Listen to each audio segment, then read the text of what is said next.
So, Kenny Kunene has resigned from being the Johannesburg MMC of Transport, or according to Gayton, Kenny is to move away from politics for a month. As our deputy president, and he must stand back from politics for 1 month or for as long as the investigation is on, he's going to be removed as the MMC. Kenny Kunene was accused of being at the house of the murder mastermind, aka businessman behind the murders of many people, including DJ Sumbody, as well as Armand Swart, a Vernaging engineer killed after his company allegedly flagged price gouging in a Transnet tender. Kenny Kunene confirms that he was at the house, but guess what? He wasn't there for reasons that you want to believe. Kenny Kunene is a journalist at heart. Did you know that? Yes, it is true that I was at the house of Mr. Molefe. Mm-hmm.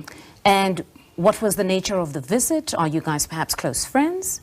No, we are not friends. I think if you look at my online newspaper, it hasn't been that active, and I decided to put together some young people that can then run with it, that are interested in the media space. And to resuscitate it, obviously, and in its own tradition, African News Global has always focused on exclusive stories. So they wanted to do an exclusive story, and Mr. Molefe was a person where there was an opportunity to do a story with him. Remember that he has not spoken publicly since his arrest and whilst he was on bail. And so I facilitated with somebody that I know that knows Mr. Molefe. And Mr. Molefe agreed to do the interview, and the meeting was facilitated. Instead of fixing the many issues that Johannesburg City is suffering from, he was at the house of this alleged criminal on a Tuesday afternoon. I didn't see anything wrong.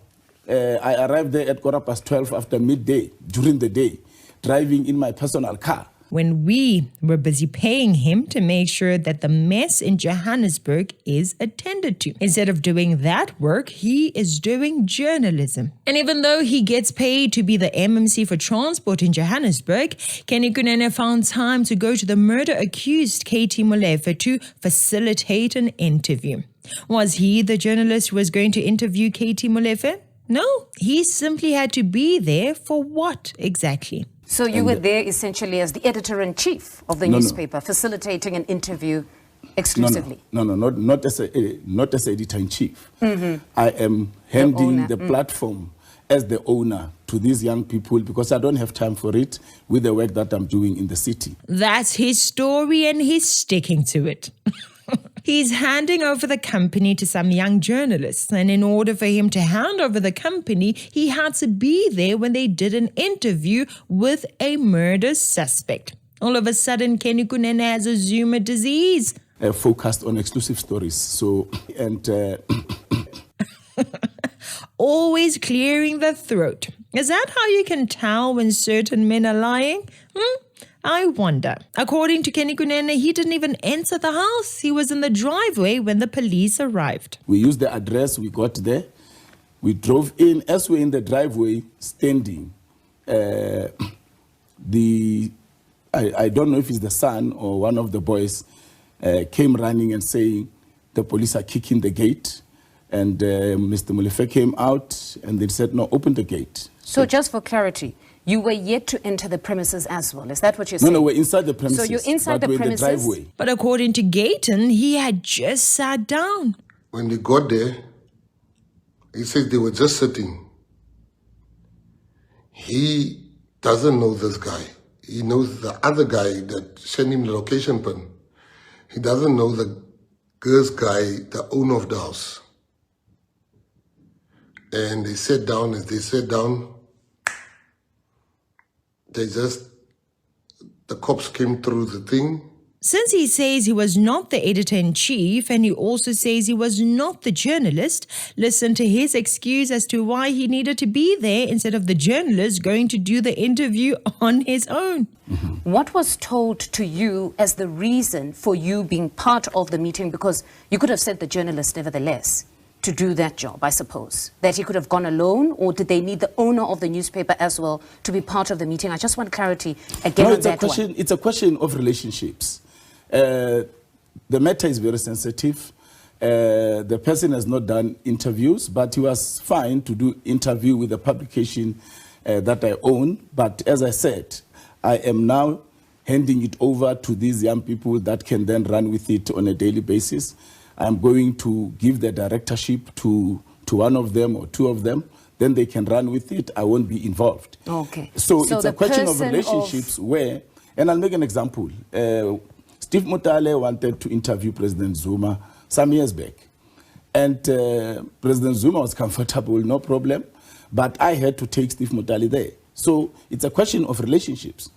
So your presence there almost elevated at least the importance of this interview, you believe, even though, according to you, there's no relationship with you and the person who was going to be interviewed. Yes, just that the owner coming meant something to him. No, it's a relationship issue. Look, Brakeni, you must bring the journalist. We don't want somebody here that will come and write their own thing. Will be comfortable if you bring the person for this particular exclusive. And that's what happened. It's not only that. I have taken young people to interviews. I've taken young people. I open opportunities for young people. That's what I do. Meanwhile, we have Gayton McKenzie telling us how the game is going to be played out. But I want to say to people, I can't come here and tell you Kenny's got nothing to do with this thing.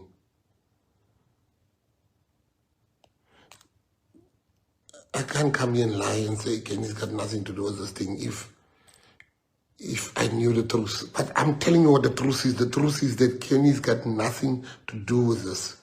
Kenny is not a violent person. Never been violent. I was the violent one day in jail. Kenny will always be the peacemaker.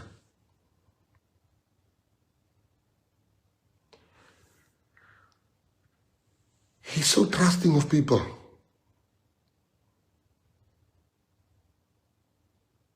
So, I asked myself, if this was any other PA member that is here on the news and the party's name is being mentioned, and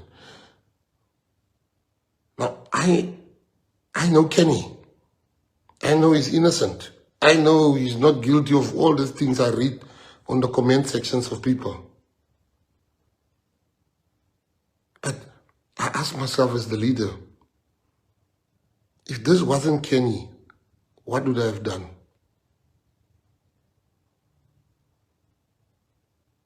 Would I have, if I didn't know the person, would I have, like I know Kenny, would I have defended the person? No, I would not have defended the person.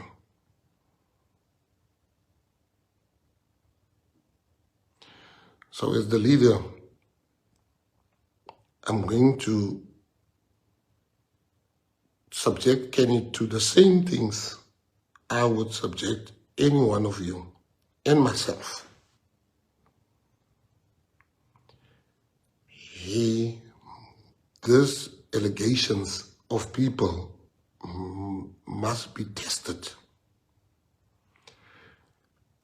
It's not enough that I, as his brother, know that he's innocent. There must be an investigation. He said he's never called the guy, his phones must be given in. He said the guy sent him a thing. Those things must be investigated. And we are going to appoint tomorrow, and we'll tell you. And in a group of advocates and lawyers to investigate this matter. I'm going to give them 30 days to investigate this matter, and then their report I will share with you. He believes Kenny Kunene's story. He knows that you don't believe Kenny Kunene's story, so what he is going to do is make sure an investigation is conducted in order to prove to you what he already knows is the case. The investigation is definitely going to prove that Kenny Kunene is innocent. Innocent of what? I know how much love Kenny had for this DJs, all the DJs, whether it's somebody or whatever. He knew all of them. If you put a DJ here, I wouldn't even know who he is. I'm just showing you. So Gayton probably thinks that the public is trying to say Kenny Kunene is also involved in the murders of Armand, Swart and DJ Sumbody. Clearly, he is still sleeping. If there's a murder that happened, and there's only two suspects, me and Kenny, I must be the main suspect. You know, Kenny Kunene can't hurt a fly. That guy is such a soft character, let me tell you. Guys, Kenny Kunene does not have to be involved in the murders of all the people that may have been murdered by this Molefe guy, but the point is, it is obvious that he was not there for reasons that he's telling us. The main reason people are talking is because Kenny Kunene, who is a shady character, is hanging out with shady characters. But Gayton will have you believe that he and Kenny Kunene will never be found in the company of such people. For the investigation, people must also know that we've worked very hard to rebuild our reputation coming from jail. We've worked very, very, very, very hard. We will never, and I'm speaking for Mr. Kunene also, will never risk that by associating with even these guys. You know, even if they did this thing, if they are guilty, I was just looking at this thing. One gun killing 10 people. These are amateurs. Honestly, in the crime underworld. So why would we even mix with criminals? I'm just, you know, if you look at these things, I know crime. I can tell you now, when I heard this gun killed 10 people, I already knew we're dealing with amateurs, and I want to congratulate the cops again. I'm glad they caught them, and you would not find me in the company of those people, and you will not find Mr. Kunene in the company of those people. But what happened was very unfortunate that he was there at that time. Kenny was just now found in the company of such people. I mean, what do you mean? You will not find us in the company of such people when your best friend, aka brother, aka deputy president of Patriotic Alliance, was just found in the company of such people. He was just found hanging out with lawbreakers. Or is Gayton McKenzie trying to tell us something deeper here? If Kenny does not hang out with such people, it therefore means that the people accused of being killers are actually not killers, and that's why he's hanging out with them. Kenny doesn't believe he was framed, or not framed, he was set up. Gayton wants you to think that Kenny was actually set up, but by who? By the police. Basically, the police made Kenny to be in that place, ne? Why did the police have to come there when Kenny was there? It's all talk. That's what it is. Now I'm saying to you, that man is a good man, Kenny Kunene. Kenny will not hurt a fly. Imagine that. Kenny Kunene was in jail because he did something wrong. He hurt people. He stole from people through a pyramid scheme. Is that what good men do? Eating sushi from the bodies of naked women? Is that what good men do? Using women in such demeaning ways? Is that what good men do? Now, even if it turns out that he had nothing to do with the murders, it doesn't matter. But it's not enough that me as his brother knows he's innocent. It's important, but I want you to know that I've done many things in my life, and this is the hardest one I ever had to do. That's my brother, man. I'm not even telling you one lie when I tell you it is the hardest thing. All I want to do is jump in my bed and just sleep.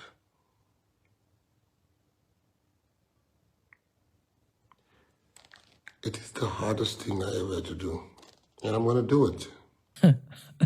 The hardest decision that Gayton has ever had to make was to ask his friend to step aside from politics for a month. What an easy life. You have been a criminal. You have been in jail. Yet making your lovely friend and brother step aside from politics for a month is the hardest thing. Okay, well, Gayton wants to make it seem like Kenny is being accused of being a killer. That's not the real issue that I have. The question is, what was he really doing there? Why is Kenny lying about the reasons why he was there? Because we all can tell that this is a story. It is all a story. This whole journalism story is nonsense. Instead of fixing our potholes, you are having meetings with shady people. Why would that be the case? That's what I want to know. There's only one conclusion to be arrived at here. Birds of a feather fly together. Once you say you're leaving behind the life of crime, you stop hanging out with criminals because you know that just by association, people will judge you. Kenny Kunene is friends with the person who is friends with the man who was being arrested. That is concerning already. The first question is, what is the relationship between Kenny and this guy who he claims to be the middleman? And so I facilitated with somebody that I know that knows Mr. Molefe. And Mr. Molefe agreed to do the interview, and the meeting was facilitated. He admits going to a party arranged by the guy, where the gentleman that took us there, that facilitated, when he did his mother's birthday, he invited me. Mr. Molefe was also there. And it was a question of greetings, nothing much. I went to sit in my corner with my people. It seems to me like they are very close. Secondly, what is the relationship between the middleman and the alleged murder mastermind? We also need to know about this alleged journalist that Kenny was there with. A man leaves the job he's being paid to do, to go meet criminals in order to donate his own company to young journalists. Really? Instead of doing the job you get paid to do as MMC, you're busy roaming about having meetings with such people. There are certain people in our country who think they are very, very smart. They think that every South African is very dull.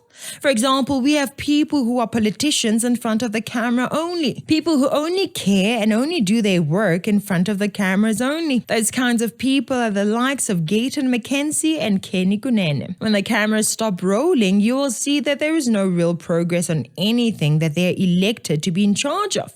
Joburg is a sewage of potholes and dead traffic lights. And the only time you see that Kenny Kunene is still around is when it is time to harass illegal foreigners. Do you remember the explosion on Bree Street? It happened 2 years ago, and that project is still not complete. Let's take a look at a video that's been circulated on social media as the moment the explosion occurred.